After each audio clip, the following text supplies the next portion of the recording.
All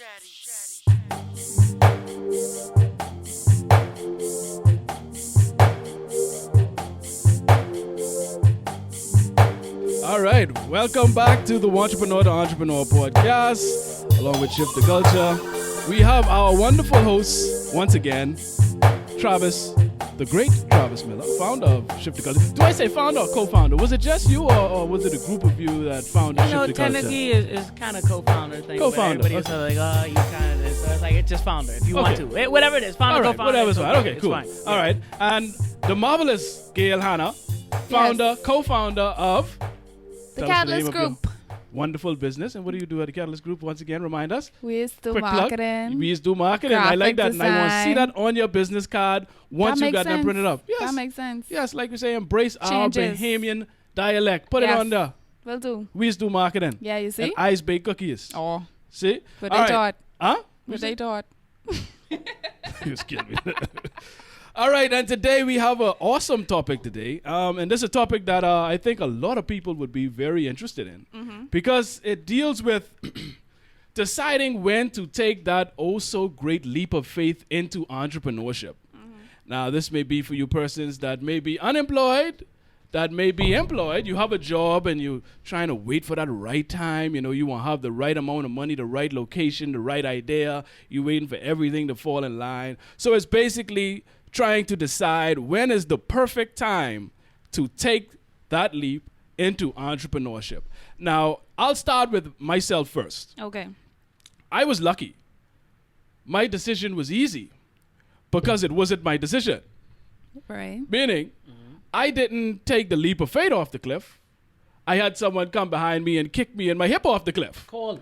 So I had no choice. So I was fired from my last place of employment, which made the decision very easy. You know, I disagree with you, but go on. Okay, go ahead. No, tell me why you disagree, please. Because it had to have been something within you to make you decide, you know what, I'm going to be an entrepreneur. Because somebody could fire you from your job, and your first thought may have been, I need to get another job.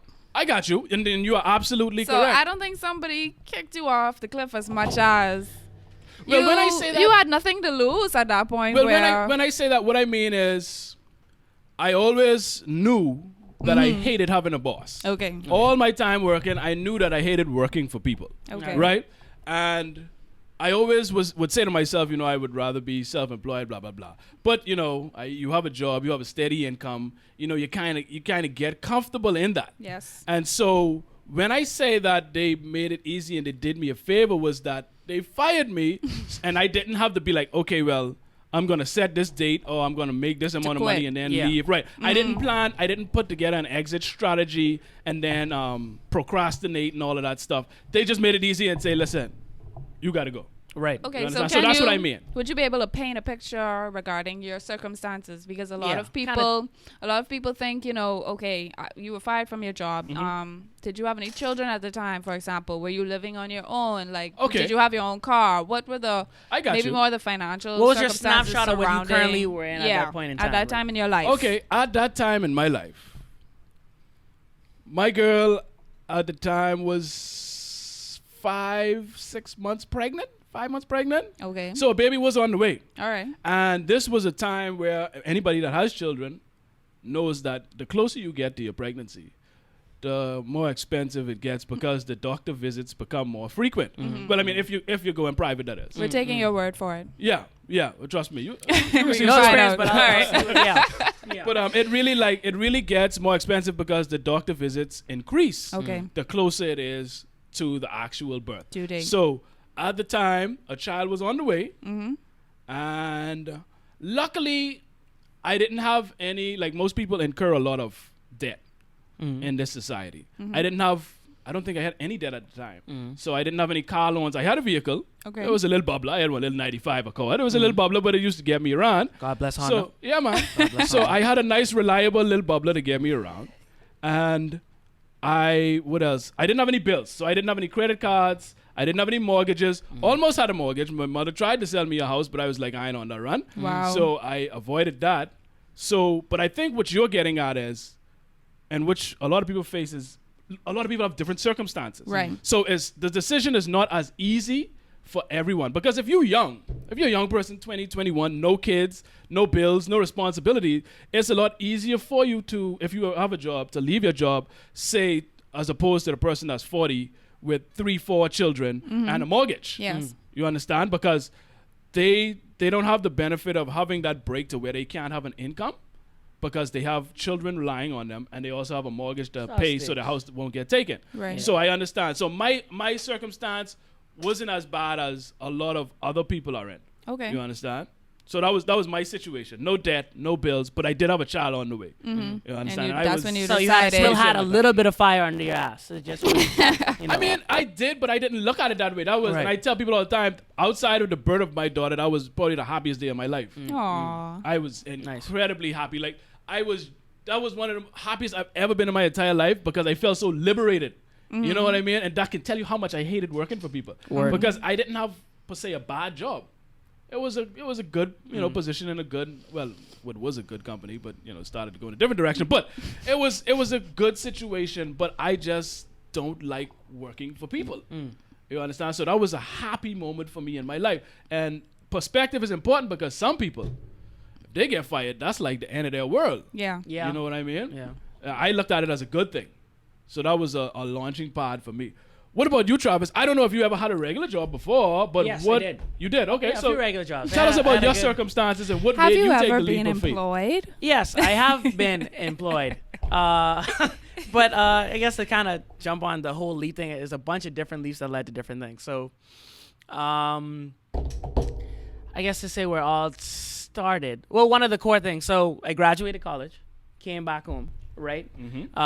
Because I had an internship at this company before in Tampa, Florida. 3 weeks before graduation, they got acquired, so my boss got fired, which means I was up shit creek, Right. with no agreement or anything like that. Luckily, they put in, they gave me they helped me apply for my OPT with the school, so I got that and that was processed, but I still had to come back home in that meantime. What is an OPT, by the way? I don't know. OPT, I never went to college. You have to explain that most one of the for me. college kids get it. It's called optimal practical training. So after Okay. as an international student, after you graduate college, you have up to 12 years, and depending on your major, an additional 14 to work in the States. You mean 12 months? 12 months. Oh, 12, because yeah, I was yeah, about yeah. to say, 12, God yeah, damn it, yeah. I should have went to But- college. Yeah, 12 months 12 to work. years. 12 months to work, and then since I did computer science, I got an additional like 14 or 16, one of those. Okay. But you had to apply again for that additional one. Okay. So I had to come back. I came back home. My OPT was still processing. I worked with my cousin who did more hardware computing, and I kind of wanted to do software now that I kind of got that bug to do it. So I was home trying to find out different opportunities. At the same time, too, I was even lining up interviews where I would do it online or like through the phone with companies back in the States, but I was still home. But it was at that time, especially beginning, it was like, what the hell am I going to do? And then I made the decision, should I go back to the States to find something there? Because I probably have a better chance to do it there. So this is kind of where the first leap came. So I remember distinctly, and this will be, not much people know this story. So still wanted to do programming. Yeah, exclusive. Still wanted to do programming, and I wanted to do a first website. And I was talking to Adam at the time. Adam Shrico. Right. I vented about what the situation was and stuff like that.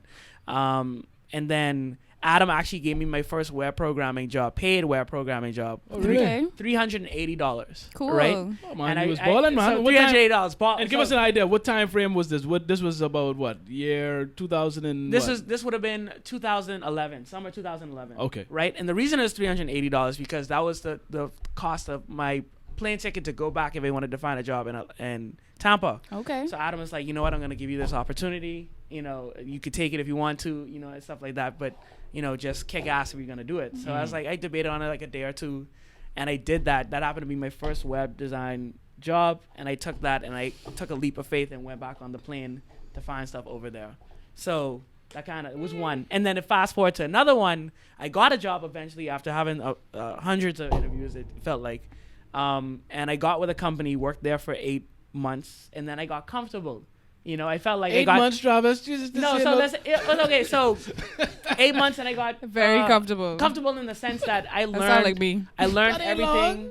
I Long, learned everything. arduous. No, Oh, yes. Okay, 8 months is a God, long. you know how long I was employed for? 8 months is a long time when you're on a clock. Because now, keep in mind, I only had 12 months to use this OPT. Okay, I got you. So this is in the United States? Is in the United States. Okay, so, I got you. So I could have stayed there and tried to convince them to do the additional one. But at that point in that company, I thought I learned everything I needed to do. It was time to grow. So I took a leap and went with another startup agency.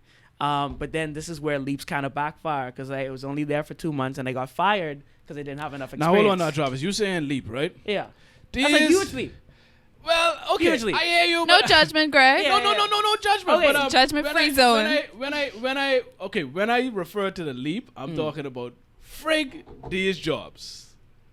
I'm talking about the leap into being on your own. Now I know these are steps. These are steps. These are steps. These are still leaps because at any point in time, this could have gone south really fast because that leap was when I first got into that job.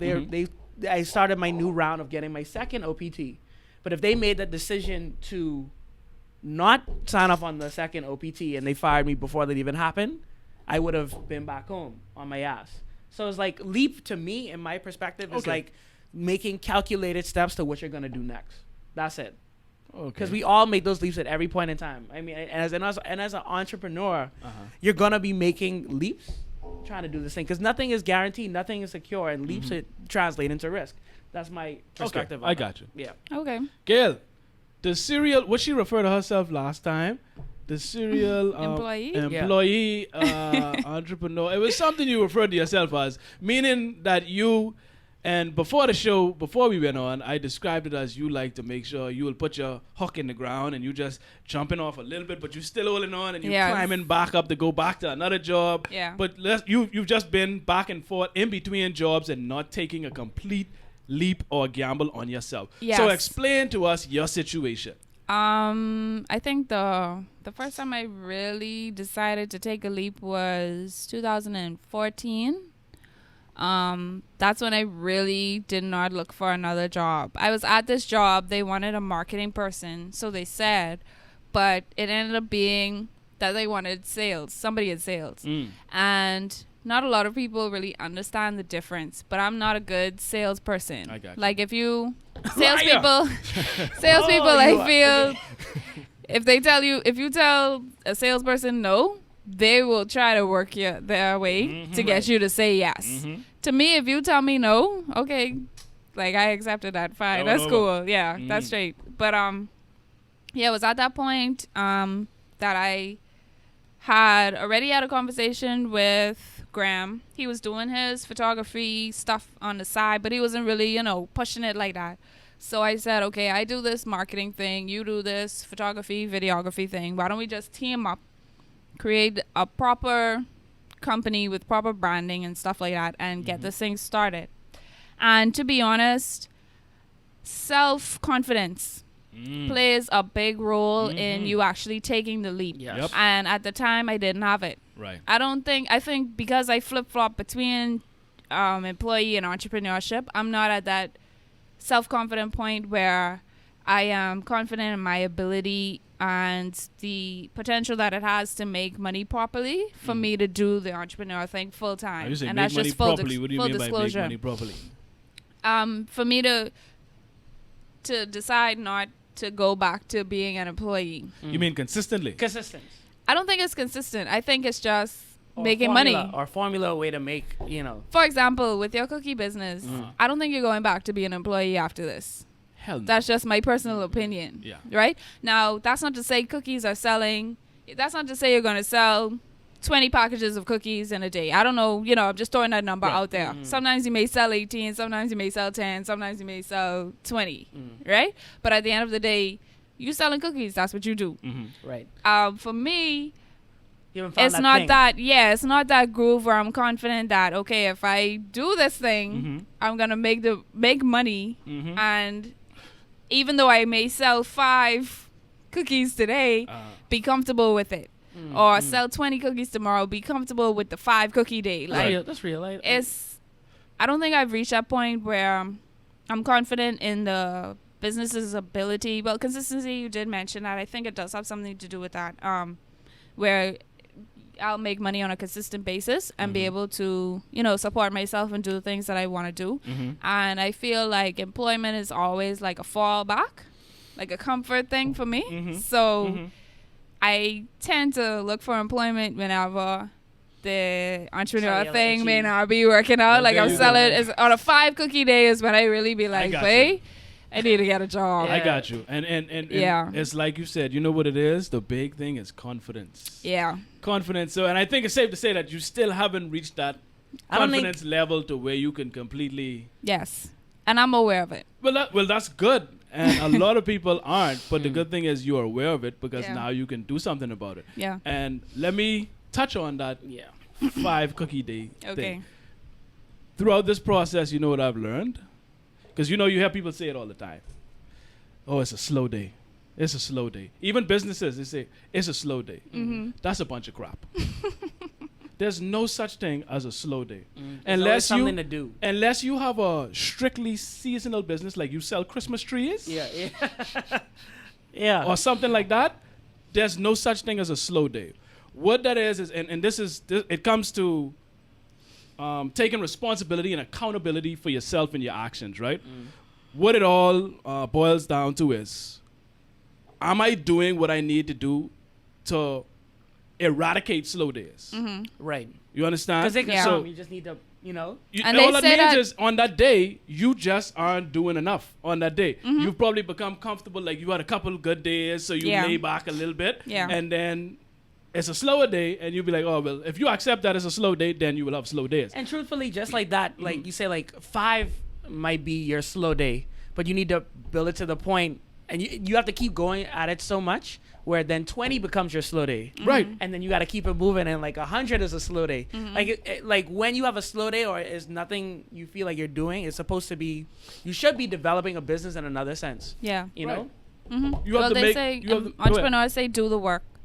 And once you do the work, you will get results. Yes. It may not be, the results that you most desire, but there will be some result from your effort. Right. So, and you have to put the effort in. Yes. And that's what I told myself.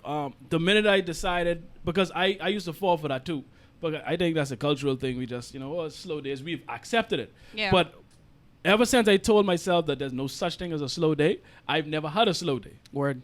You understand? Okay. I just have to do more on that day.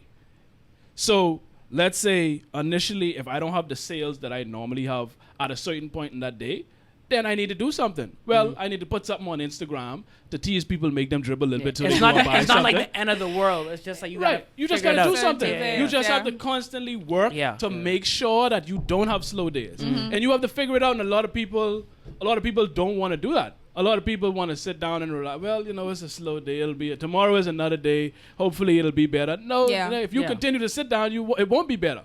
All that means is you are not doing enough to bring in the business that you need to sustain yourself. And that comes from confidence. Yes. You understand? And I think the self-confidence, and you might think of it as an opposite, but it's actually another thing, is fear. Like, because the self-confidence is one thing, but like when you're doing stuff on your own, it's always a constant fear, probably bigger than it needs to be. But it's like, again, going with calculated decisions. It's like, just like how you can make a decision that like puts it to 100, you could literally simply make a decision that takes it, to 0. Yeah. Like even if it's something where like, not approaching a client the right way, and that kind of like you are losing a business. It's like all those things play every day, as opposed to if you're not working for yourself, you really don't. Somebody's thinking about it. It might not be you because you don't own the company. Right. But like you as an employee don't have to think about the decisions you make because it doesn't really affect you directly on a day-to-day basis. So there's a lack of that fear. But when it's all you, it's like you could easily go south or north really fast depending on your decisions. Yeah. So that fear and being comfortable with those decisions kind of help you to take those leap of faith a little bit more. Yeah. Yeah. So that's what I decided to do, and I mean, hopefully that helps to get you to be able to because I think we're here for you. Thank you so much. We're no, here but for you. it's not just Gail. I mean, it's a lot of people, and I think she's a lot further than most people because they don't even get to that point because at least she is taking some chances. Some people never get to that point at all to where they ever take a chance.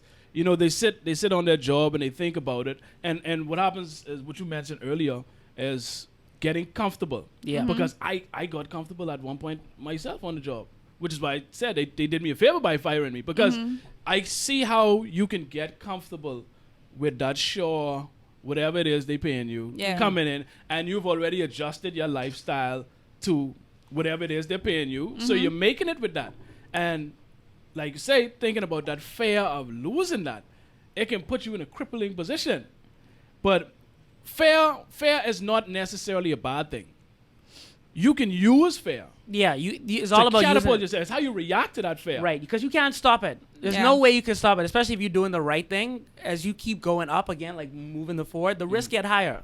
Like, you know, now it depends on you for doing your homework to calculate that risk and to mitigate that risk as much as possible. Right. But if you're doing it, it's going to be more on the line. We're going to get to the point where we own a house or, you know, or whatever like that. Those are higher risk. The fear is always going to be there, but you have to use that to be ahead of the game almost. Right. So what do you think should be in place before you take this leap? Like, do you have anything that you say that you think personally must be in place before you take the leap into entrepreneurship? Definitely. Like what?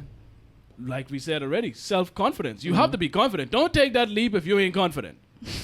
Do not do it, buddy, because you will fall straight to the ground and destroy yourself. Wow. Do not. If that's real. If you are not confident, don't do it. Okay, so how, okay, if that's the case, how do you get more self-confident?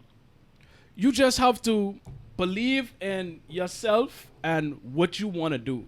You first have to have a vision. You don't want to take a leap not knowing what the hell you can do.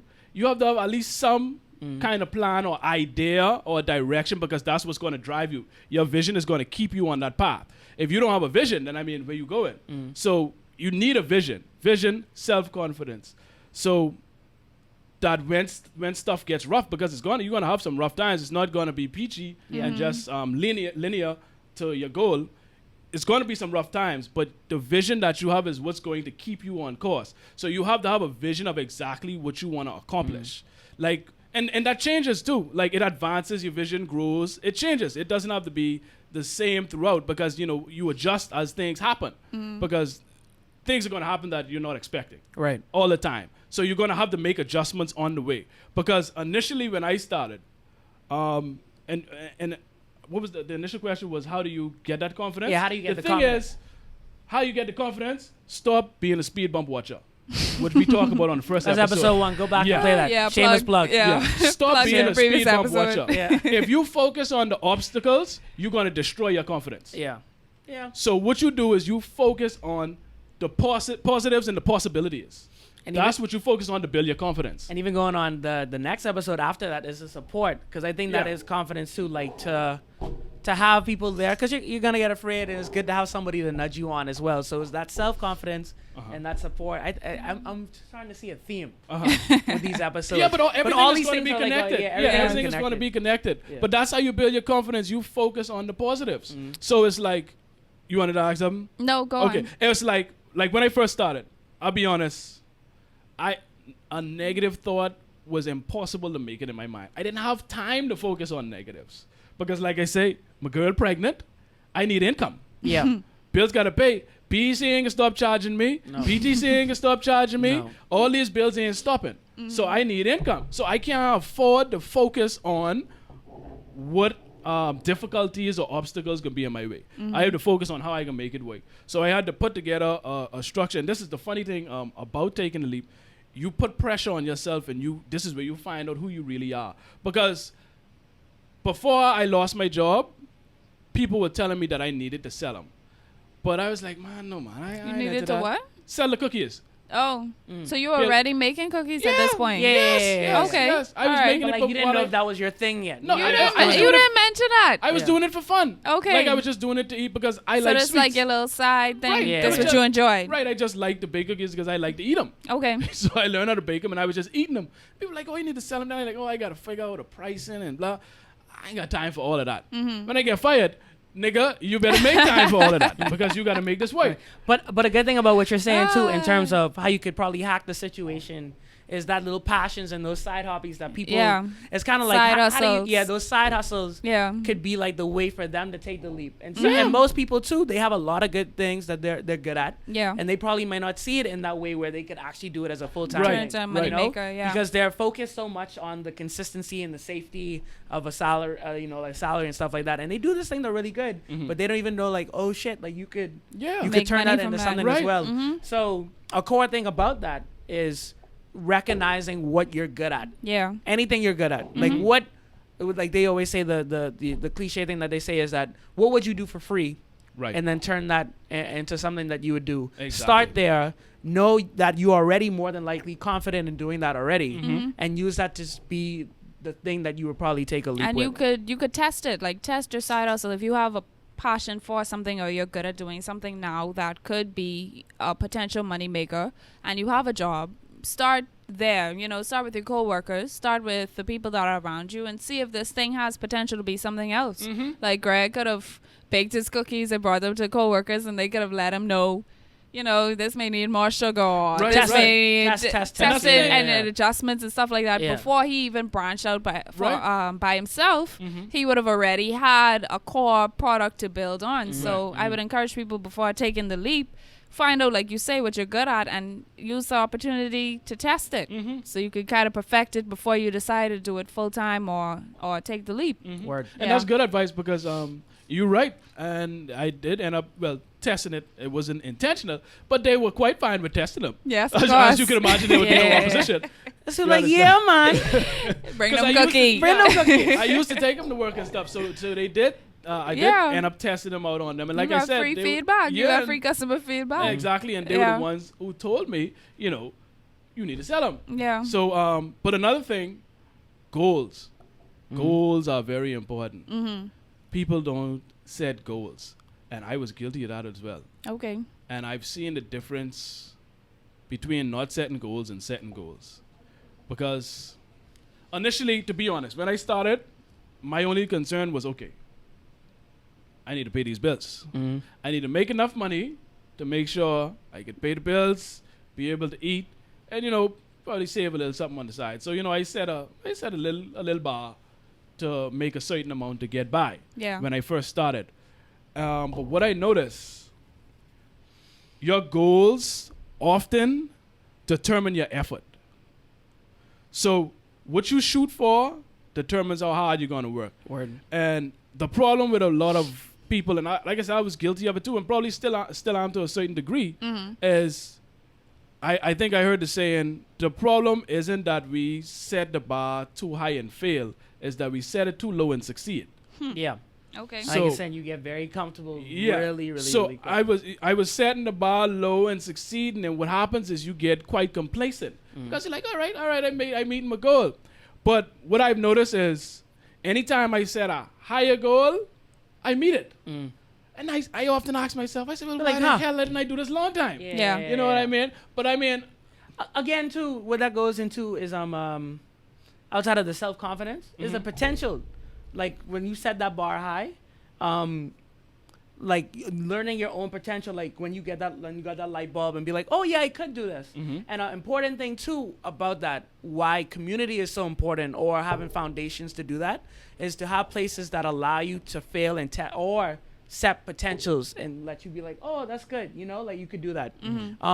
Like even with us, even as friends or even as a bigger community, STC, is that we have these ideas, and then you have those people nudging to be like, oh, you could do that, or you could do that a little bit better. Yeah. Right. And then they actually do that, and I think that helps Right. everybody over that. And I kind of like seeing Gail doing and putting in work, again, goes to me being like, oh, maybe I should go a little bit harder, or Gail's still working at 3 o'clock in the morning, and I'm chilling out. Maybe I should push myself a little bit Yeah. harder. So that potential to do that a little bit more. What about financial? Because personally, okay, I know this is like a little, I don't want to say touchy subject. go ahead, But- man. Let's get touchy. I don't know. With Anyway, consent, of course. with Go ahead. with the financial aspect of it before you take the leap. I know a lot of people say, they don't have enough money.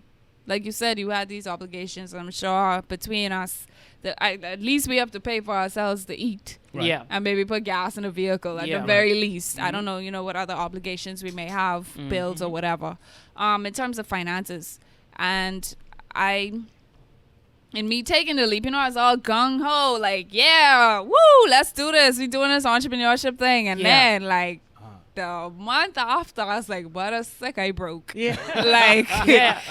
like, I mean, like, bang, I need somebody like today type of situation. Right. So, how do you combat that as an entrepreneur? I feel as though you have to, before you even decide to take the leap, you have to be comfortable with being a little strapped sometimes. You have to be comfortable with being uncomfortable. Yeah.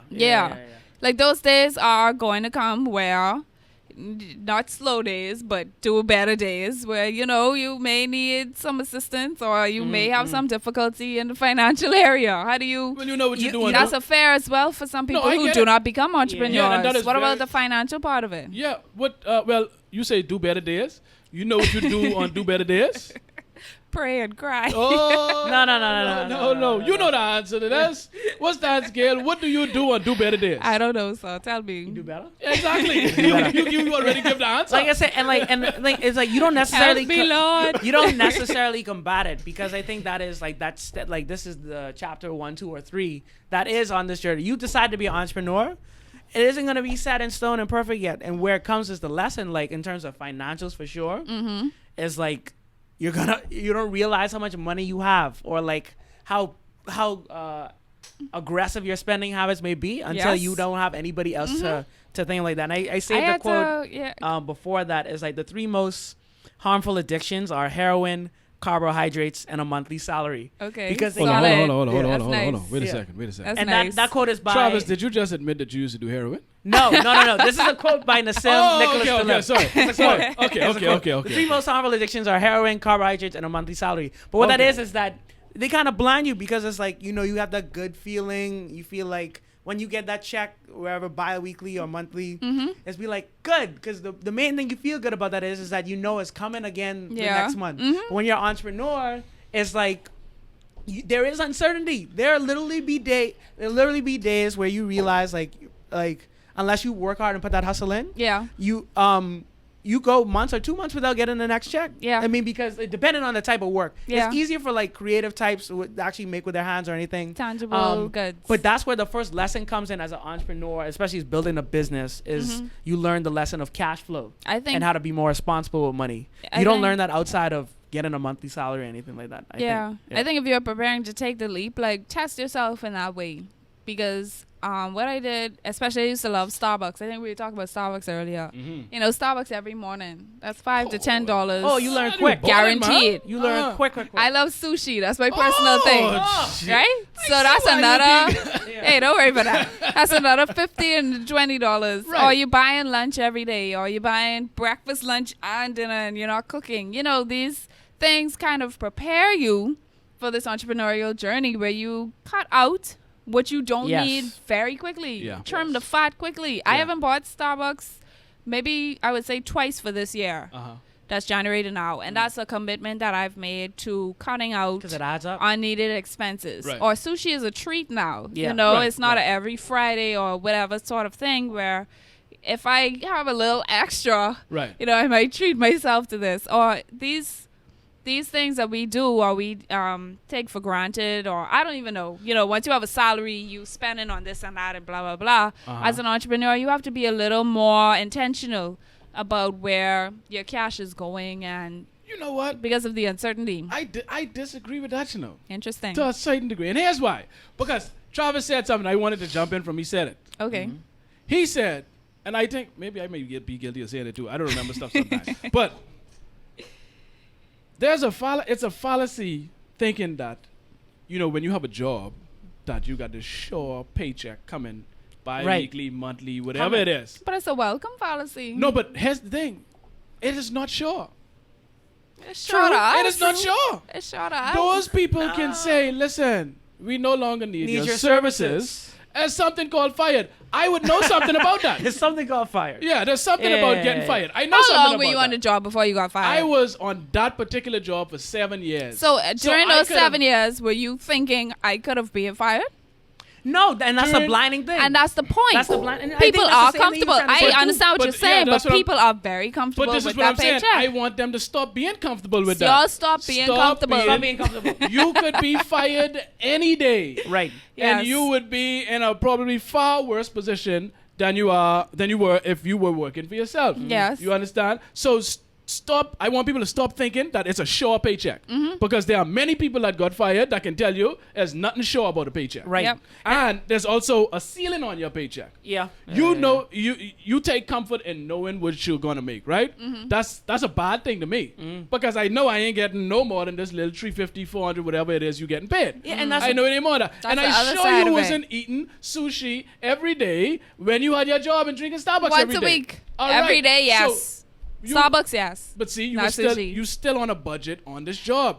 You understand? So you ain't living this life with But this you don't paycheck. see it as a budget. You just see it as, you know, You- the it's the disposable one- yeah, income. yeah. That's the just your problem. money. But look at entrepreneurship the same way. You understand what I'm Well, saying? entrepreneurship has completely erased that thought, but go on. But see, but here's the thing. With entrepreneurship, chances are you ain't gonna fire yourself. Valid. I guess. Valid. So Sometimes that's I fire more myself. sure than the job. That's deep. That was actually. Okay. I didn't want to pass that too fast. That was pretty. Tweet, Okay, yeah. tweet that. Tweet No, that. but entrepreneurship is more sure than a job, because you're not relying on somebody else to tell you what you're worth, Yes. tell you how much hours you have to put in for that, and to be able to decide whether they can depart with you at any time. But That's then, what you risk being on a job. But that's Makes the crazy sense. thing about the game of that is that you have things like unions and stuff like that that protect. You know, there's different unions in different places. What the main thing I was getting to is that you have scenarios where people get comfortable again on the job, where they think like, you know, they're comfortable making what they make, Yep. and they know that's gonna come everything. And then they have stuff like tenure that are give people excuses if they're not good. Let's say teachers, for example. Teachers get tenure. I was just watching a movie related to this last night too. So let's say after a couple of years they get tenure, which means their job is secured, right? Where they're comfortable making what they need to make. You know, they know that's not going anywhere unless they leave the job. They're satisfied. Now they could build that world around themselves where they know they're gonna make this much, so they could get this mortgage or they could get this car loan and do these things, right? That's But the then trap. that's the trap. That's the trap. Especially to yourself, because you may not want to do that all your life and you want to switch out. But then that prevents people from switching out, because if they do that, that They whole safety net lose. is pretty done. Yeah. But then on the next hand of that is that people who don't have that security, and they could have their job pulled from them at any time, but they still don't realize that it isn't secure, and they still build these lives around them. And when they get that rug pulled up under from them, it's like the world comes crashing down. You know. Like I said, in an entrepreneurship, you can't fire yourself. There may be some hard times and lessons that you have to learn to get You you gotta hustling, but deal you with can't. You you, have to. And deal. it falls What a- on you. There's no fingers you can point to anybody else. Yeah, but yourself. It's on you to make it. So if you're not making enough money, and this is why I say on what are the days? What are the days you said just now? Which days? Do better days. Yeah. Yeah. Do better days. You simply do better. It's that simple. What about sleep? What about Before taking the leap. it? What about it? Sleep. I like to sleep. I have a love-hate relationship with sleep. Yeah, I know people like to sleep. Well, listen. I know I get this amount of You- sleep. I can function on my 9 to 5. I get off. I might do something, and then I go back to sleep. Here's the thing, and look at it this way. I break it down for you, right? The one equalizer, and this is why I say life is fair. Life is quite fair. People may not be, but life is fair, because we all have the same 24 hours in a day. Break down the 24 hours in your day and what you utilize with that time. What do you do with that 24 hours? That's up to you. Yeah. Simply up to you. So if you like to sleep, I ain't gonna say, oh, well, you know, sleep then. Yes. But I can tell you one thing. There's somebody in your business who ain't sleeping. Yes. So while you enjoy your sleep and you dribble on that pillow, somebody working. And they gonna make sure you do have them slow days or do better days. Yeah. Because you decided that you wanted to sleep. Now don't get me wrong, you need to sleep. Right. Yeah. Sleep is good, your body needs to rest. However, you don't need to sleep for 10 hours. Right. You understand? So if you have 24 hours a day, and this even if you have a job, and this is how you can start to even build your business. If you're employed, we're not saying run up in your job and tell your boss, frig all y'all like I know I can start my own business. I'm gonna just Slew them. Yeah. You don't please don't do that. Please. Yeah. Please, I'm not saying do it. I mean, if you do, I mean, if you're on you. again, just like Gary Vee says, if you're happy, if you're we're happy, not talking to you. Right. This isn't right. This isn't for the people that are really comfortable with their job and don't want to be entrepreneurs, because not everyone has that bug or that spirit. Yes. And without those people, you wouldn't have entrepreneurs, because you need people to work. You understand? But if you have a job, there are 24 hours in a day. You dedicate, on average, 8 hours at a time to build somebody else's dream. Right? How much of that time do you invest in building your dream? That's how you look at it. Because it's 24 hours. You take away 8, you have a whole 16 hours. 16 hours. That's a lot of time. Even if I give you an hour before you go to work, getting ready, and an hour sitting in traffic coming home. So even if I take away 10 hours, you still have 14 hours. Let's take away 6 for sleep. You still have 8 hours, which is the same amount of time you're putting in for your boss. Yes. So what are you doing with that extra 8 hours you have in a day? You have the amount of time to have a full-time job and still build a business if you wanted to. Now, me not having a job, I put my full 16 hours in my business.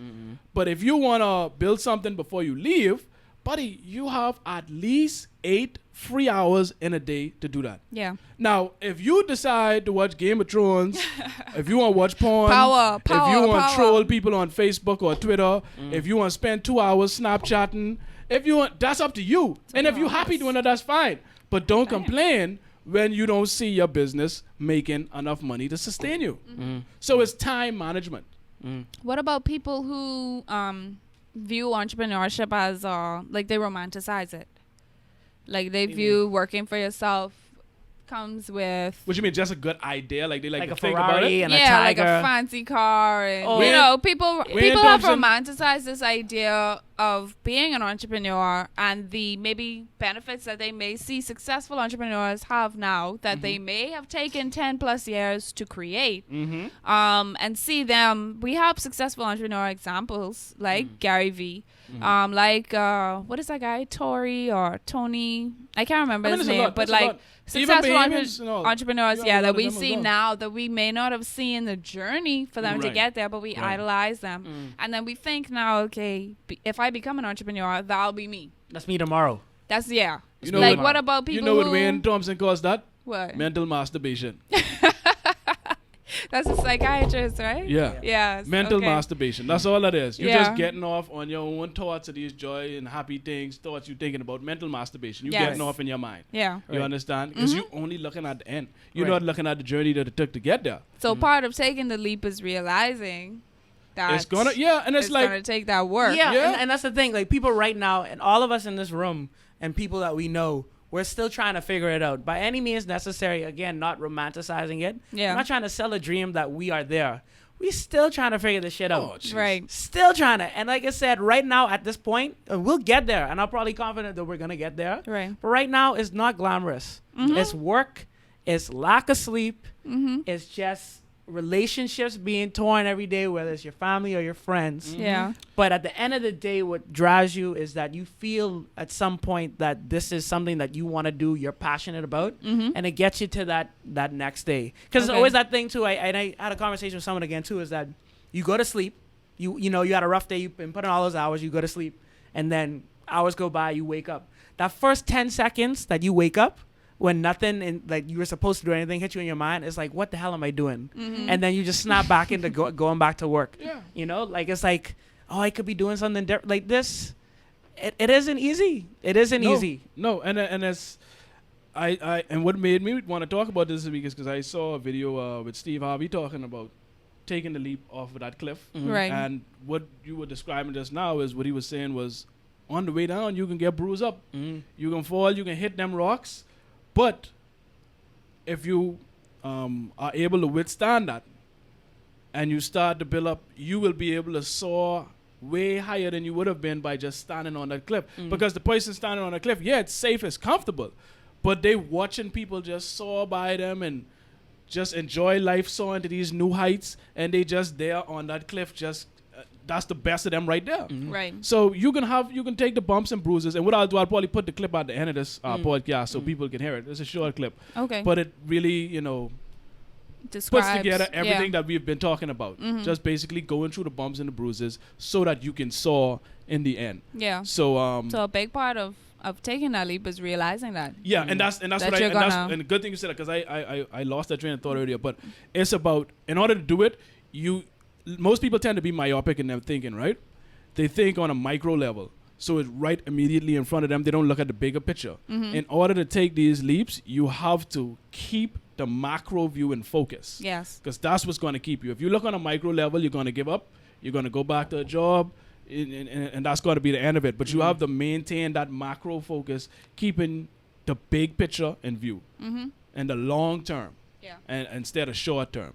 So we can wrap this episode up with that. This has been the longest episode we had thus far. Good stuff. Yeah, really, really good stuff. Thank you once again, guys. Mr. enjoyed it. Miller. Thank you. Miss Hanna. Yeah, you with see? your matching shirts, looking like a real We didn't team plan in this, here. by the way. We didn't plan this. Start of weekend saw coming soon. Starter Island. Yeah, Shameless Starter plug. Yes, put your plug in. Put your plug in. shameless plug. Starter Island. Applications are still open. We're looking for people to apply. Starter Island is a 5-day competition where we put local and international entrepreneurs together. And they have to build a business in 5 days while exploring the Bahamas. That is happening August 22nd to 27th. Applications are still open. It's going to be exciting. We have a lot of crazy partners. Website? The website is starterisland.com, and find us on Facebook at Starter Island. Bang. And that may be some of your first leap off the cliff. So Yes, who sir. knows? Starter Island could be the start Hey. of your leap. Yes. Do it. So now again, this is for entrepreneurs or people that want to take the leap. Don't just listen to us. And you don't have it within you to be an entrepreneur, and you go and then say, listen, y'all tell me quit my job and now my children can't eat. Disclaimer. No. Yeah, this is a disclaimer. Yeah. Don't blame me if you quit your job and you didn't have what it takes Greg, make me to do soar. that. No. Yeah, it ain't me. If you want to be an entrepreneur and you tired of watching people soar past you while you stand on that safe cliff, My Lord. prepare yourself, build your confidence, and take that leap of faith. And again, we end. Losers make excuses. Winners make adjustments. Thank you, everybody. Thank you. Listen to everybody. Jumping is scary. When you first jump, your parachute is not going to open right away. I would love to tell you that it would, that when you quit your job, you'll just have a shop full of clients. It ain't gonna happen. The chute don't ever open right away. You gonna get some skin tore off you on them rocks. At times, it's gonna feel like it's an uncontrollable tumble. But let me tell you this, if you don't ever jump, your parachute will never open. You will never soar. Now, you'll be safe. You'll sit there with that parachute on your back, all them skills you got and your skills you got, and you'll have it packed away, and you'll never get cut up on the rocks. Don't jump, and you'll never get cut up. But if you do not jump, you will never soar. If you don't jump, I'm telling you right now, you'll never know. You'll never know, man. You may be the greatest hairstylist ever lived, but you ain't gonna know unless you jump. I would jump, man. I would jump. Should take a chance.